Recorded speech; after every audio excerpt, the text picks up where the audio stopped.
Assalamualaikum, dan hari ini saya akan bawakan anda persinggahan yang paling utama di Osaka, iaitu Osaka Castle. Jom.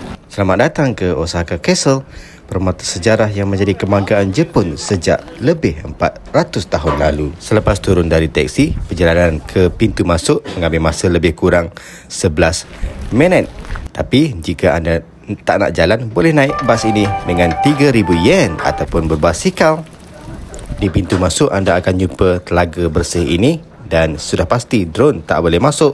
Osaka Castle dibina pada tahun 1583 oleh Panglima Perang Legenda Toyomi Hideyoshi. Pada zaman itu, beliau bercita-cita sebenarnya untuk menyatukan seluruh Jepun di bawah pemerintahannya. Untuk mencapai impian itu, beliau telah membina istana ini sebagai simbol kekuatan, sebuah kubu yang mustahil untuk ditawan. Walaupun kami ada Osaka Pass, percuma masuk tapi beratur agak panjang, jadi kami tak masuk. Enjoy persembahan daripada luar sahaja.